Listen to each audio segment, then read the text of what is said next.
right. Yewande, speaking to investors and business operators from the outside, they can find it hard to navigate Nigeria occasionally, getting licenses, the labyrinthine port authorities, delays.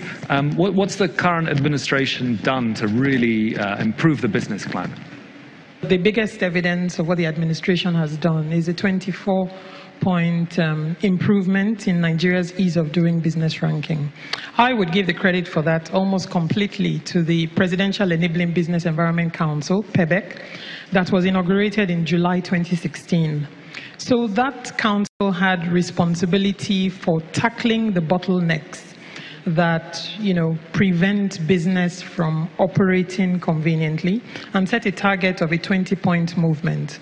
And they started with little things, but down to the detail, little things from getting, business and visitors visas, where Nigerian embassies were asked to issue visas within 48 hours.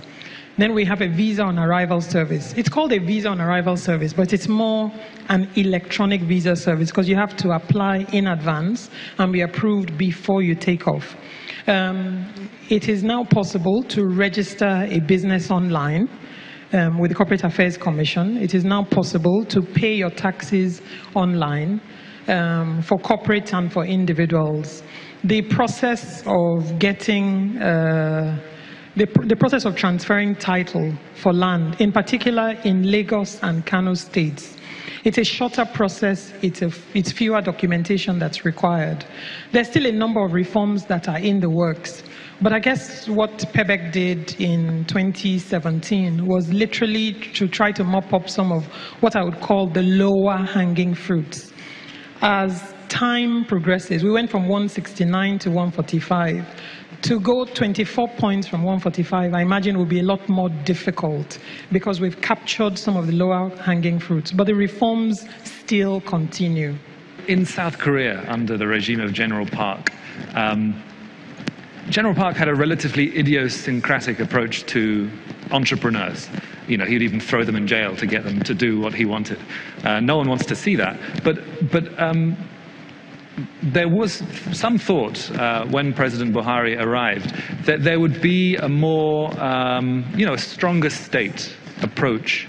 There would be, much greater incentives given to industry, that you would have, if not the developmental state of Japan and South Korea, something where entrepreneurs were really corralled away from trading, which is easy and high returns, to manufacturing, which is harder and initially lower returns.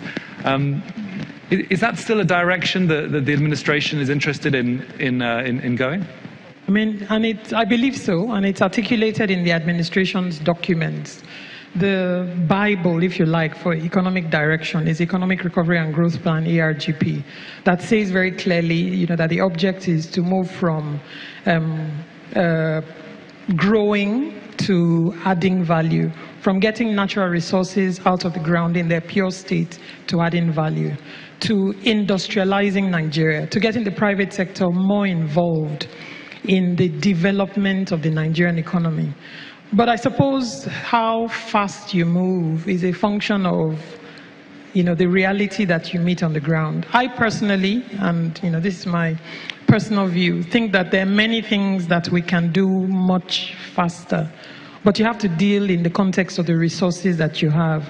So if I ignore the speed for a minute and I look at the direction in which Nigeria is going now, I think directionally, and this is where we started the conversation about turning the corner, except I don't think it's a sharp corner, so you will not see the results overnight. But directionally, I think the Nigerian government is intent on encouraging the private sector to drive economic development, encouraging entrepreneurship, encouraging industrialization, and encouraging the value addition of Nigeria's resources, whether they're human or, mineral.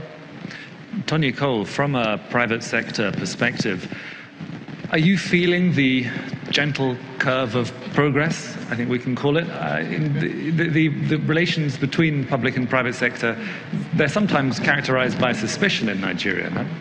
the private sector was accelerating, then it came to a screeching halt. And that halt led to a lot of confusion, trying to understand what was going on.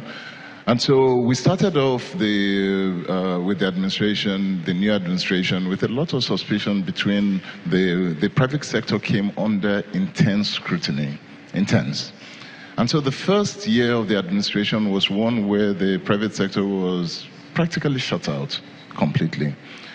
But what it did in retrospect was that it actually removed from the equation a lot of rent seekers, a lot of middlemen who seemed to be businessmen, seemed to be entrepreneurs, but were not actually entrepreneurs.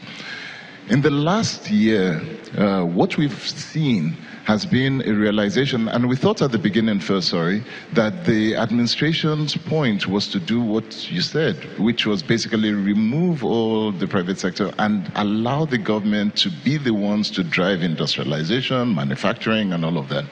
But in the world of today, you know that that's impossible. The government is not in that position to do it. But you have to find real people, real sector, real business people who can do it. And that realization came probably last year. And what we've seen then has been a very active approach between ourselves as private sector and the government sitting together to work out a lot of things. And it's made a difference, and that's the curve that Yewande is talking about. And incidentally, we've seen that happen across board. I was on the flight with Ladol yesterday, Amy, and we had that discussion as well. And we're seeing that at a particular level, especially at the top level of government, between the president, the vice president, that you can, anyone who is a rent seeker has no access at that level. The new Nigerian economy part 2. We have the part 3 for you tomorrow. The discussion continues into other aspects of the economy, in particular on the current Buhari's administration. Central Bank Governor Emefiele was in Lagos over the weekend for the Guardian newspaper's Economic Man of the Year. But what did he have to say about the state of the economy and the financial markets? We'll take a listen to part of his presentation when we return.